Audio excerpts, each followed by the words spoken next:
ശബരിമല എന്ന ക്ഷേത്രത്തിന് 5000-ഓളം വർഷങ്ങളുടെ പഴക്കമുണ്ട്. ഈ 5000 എന്ന ഫിഗർ വരുന്നത്, 5000 വർഷം എന്ന കണക്ക് വരുന്നത് 3 കാര്യങ്ങളെ ആസ്പദമാക്കിയാണ്. ആർക്കിയോളജിസ്റ്റുകളുടെയും ഹിസ്റ്റോറിയൻസിന്റെയും പണ്ഡിതന്മാരുടെയും മതം 3 ബേസിലാണ്. ഒന്ന്, ശബരിമലയുടെ ടെമ്പിൾ കൺസ്ട്രക്ഷൻ. ഏറ്റവും ആദ്യകാലത്തെയുള്ള സിമ്പിളായ ടെമ്പിൾ കൺസ്ട്രക്ഷൻ ആണ് ശബരിമലയുടേത്. നമ്മുടെ ക്ഷേത്രവും ശ്രീകോവിലും കണ്ടാൽ തന്നെ അറിയാം. 2, പരശുരാമന്റെയും ശ്രീരാമന്റെയും കാലഘട്ടം. പരശുരാമന്റെ കാലഘട്ടത്തിൽ, ശ്രീരാമന്റെ കാലഘട്ടത്തിൽ പരശുരാമനാണ് ക്ഷേത്രം നിർമ്മിച്ചതെന്നും ശ്രീരാമൻ വന്നതിന് ശേഷമാണ് മതംഗമല എന്നറിയപ്പെട്ടിരുന്ന ഈ സ്ഥലം പിന്നീട് ശബരിമലയായി മാറുന്നതെന്നും ഉള്ള അടിസ്ഥാനം. 3, ശബരിമലയിലെ ലഭ്യമായ പൗരാണിക ബാക്കിയുള്ള വസ്തുതകൾ അല്ലെങ്കിൽ അതിന്റെ റിച്വൽസും മറ്റിന്റെയും പഴയ കാലഗണനാക്രമം കണക്കാക്കി 5000 വർഷം. 2, ശബരിമലയും അയ്യപ്പനുമായിട്ടുള്ള ബന്ധം, അതറിയണം. പന്തളുമായിട്ടുള്ള ബന്ധത്തിലേക്ക് വരാൻ, ശബരിമലയിൽ പണ്ടുമുതലേ ഉള്ള പ്രതിഷ്ഠയാണ് ധർമ്മശാസ്താവിന്റെ പ്രതിഷ്ഠ. പരശുരാമൻ പ്രതിഷ്ഠിച്ച ധർമ്മശാസ്താവിന്റെ പ്രതിഷ്ഠ. ധർമ്മശാസ്താവ് എന്ന വൈദിക സങ്കല്പത്തിലേക്ക് ചരിത്ര പുരുഷനായ അയ്യപ്പൻ വിലയം ചെയ്യുകയാണ്, അല്ലെങ്കിൽ മർജ് ചെയ്യുകയാണ്, ഒരുമിച്ച് ചേരലാണ്. സമാനമായ ഒരു സങ്കല്പമാണ് തമിഴ്നാട്ടിൽ സുബ്രഹ്മണ്യനും മുരുകനുമായിട്ടുള്ളത്. സുബ്രഹ്മണ്യൻ പുരാണത്തിൽ അധിഷ്ഠിതമായ വൈദികമായ ഒരു മൂർത്തിയും മുരുകൻ തമിഴ്നാട്ടിൽ ജനിച്ചൊരു വ്യക്തിയുമാണ്.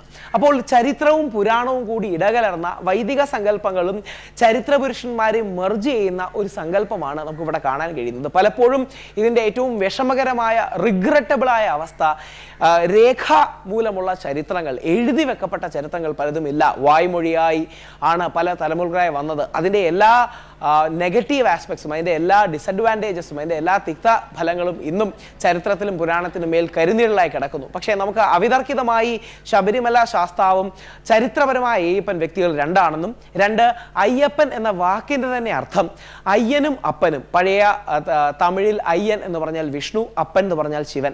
അയ്യനെയും അപ്പനെയും ഒന്നിപ്പിച്ച വ്യക്തി എന്ന രീതിയിൽ മണികണ്ഠന്റെ പേരല്ല അയ്യപ്പൻ, യഥാർത്ഥത്തിൽ ഒരു ഫിലോസഫിയുടെ പേരാണ്, ഒരു ആശയത്തിന്റെ പേരാണ് അയ്യപ്പൻ. അതുകൂടി കാരണമാണ് വരുന്ന ഭക്തന്മാരെ അയ്യപ്പന്മാരെന്ന് വിളിക്കുന്നത്. അയ്യപ്പന്മാർ എന്ന് ഉദ്ദേശിക്കുന്നത് ശൈവ സമ്പ്രദായത്തെയും വൈഷ്ണവ സമ്പ്രദായത്തെയും ഒന്നിപ്പിച്ച വ്യക്തി എന്നാണ്. ചരിത്രപരമായ അയ്യപ്പന്റെ പ്രസക്തിയും അതാണ്. ശൈവ വൈഷ്ണവ സമ്പ്രദായങ്ങളെ യോജിപ്പിച്ചു. അന്ന് നിന്ന ശാക്തേയ സമ്പ്രദായത്തെ അല്ലെങ്കിൽ ദേവി സമ്പ്രദായത്തെ സ്വാംശീകരിച്ചു. അന്ന് വന്നുകൊണ്ടിരുന്ന ക്രൈസ്തവ മുസ്ലിം മതങ്ങളുടെ സ്വാധീനങ്ങളെ സ്വാംശീകരിച്ചു. ഒരു പുതിയ ദർശനത്തിന്, ഭാരത ദർശനത്തിന് അദ്ദേഹം ജന്മം നൽകി എന്ന് തന്നെയാണ് അയ്യപ്പന്റെ, മണികണ്ഠന്റെ ചരിത്ര പ്രാധാന്യം.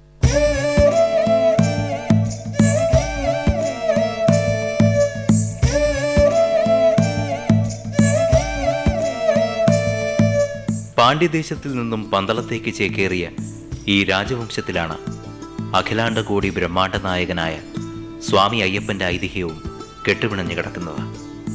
പുരാണ പുരുഷനായ ധർമ്മശാസ്താവിന്റെ അവതാരമൂർത്തി എന്ന് വിശ്വസിക്കപ്പെടുന്ന അയ്യപ്പൻ പന്തളം രാജാവിന്റെ വളർത്തുപുത്രനാണെന്ന് ഐതിഹ്യം പറയുമ്പോൾ വ്യക്തമായ തെളിവുകളില്ലാത്ത ചരിത്രവും അത് സത്യമാണെന്ന് സമ്മതിക്കുകയാണ്.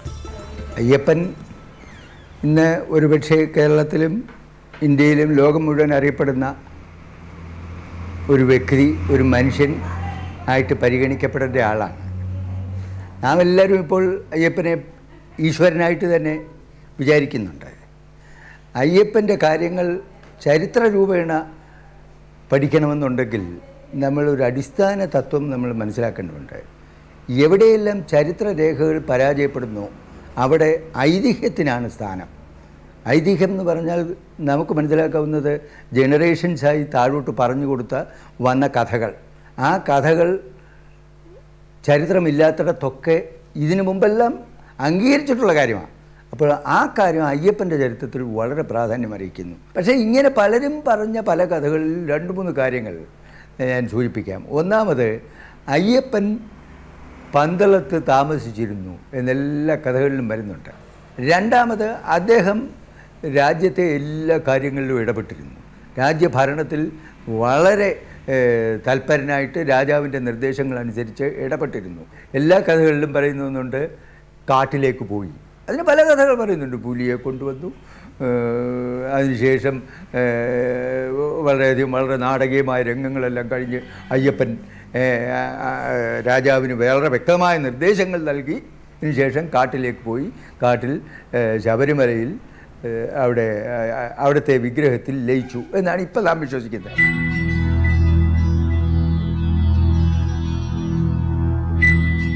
അയ്യപ്പൻ പന്തളത്തിന്റെ വളർത്തുപുത്രനാണെന്ന് പുരാവൃത്തവും ചരിത്രവും പരസ്പരം സന്ധി ചെയ്തുകൊണ്ട് സമ്മതിക്കുമ്പോൾ അത് വിശ്വാസ പ്രമാണങ്ങൾക്കും അപ്പുറമുള്ള ഒരു ജനകീയ ചരിത്രമാകുന്നു. ഈ ചരിത്രപുരുഷന്റെ ബാല്യകാലത്തിന് രംഗവേദിയായ പന്തളം കൊട്ടാരത്തെക്കുറിച്ചും പന്തളം രാജവംശത്തെക്കുറിച്ചുമാണ് ഇതുവരെ നാം പ്രതിപാദിച്ചതെങ്കിൽ ഇനിയും നമുക്കറിയേണ്ടത് അയ്യപ്പൻ എന്ന ചരിത്രപുരുഷന്റെ ജീവിതത്തിലെ ഓരോ ഘട്ടത്തെക്കുറിച്ചുമാണ്. ഇതിനായി ഇനിയുള്ള യാത്ര അയ്യപ്പൻ വിദ്യ അഭ്യസിച്ച ഗുരുകുലമായ പന്തളത്ത് തന്നെയുള്ള ഗുരുനാഥൻ മുകുടിയിലേക്കാണ്.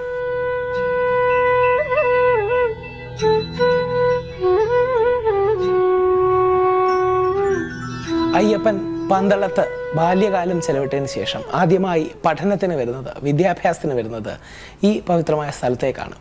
അയ്യപ്പൻ അദ്ദേഹത്തിന് ഗുരുവിൽ നിന്ന് ശിക്ഷണം, വിദ്യാഭ്യാസം സ്വീകരിക്കാനായി അയ്യപ്പ ഗുരു എന്നറിയപ്പെടുന്ന, മധുരയിൽ നിന്ന് വന്നു എന്ന് വിശ്വസിക്കപ്പെടുന്ന ഗുരുവിൽ നിന്ന്, അദ്ദേഹത്തിൻ്റെ നാമമോ രൂപമോ ഒന്നും വ്യക്തമല്ല, പക്ഷേ ഗുരുവിനെ ആദരിക്കുന്ന മഹത്തരമായൊരു സംസ്കാരത്തിൻ്റെ, അല്ലെങ്കിൽ ഗുരുപൂജ മഹത്തരമായി കാണുന്ന ഒരു പൈതൃകത്തിൻ്റെ ഇന്നത്തെ തിരുശേഷിപ്പുകളാണിവ.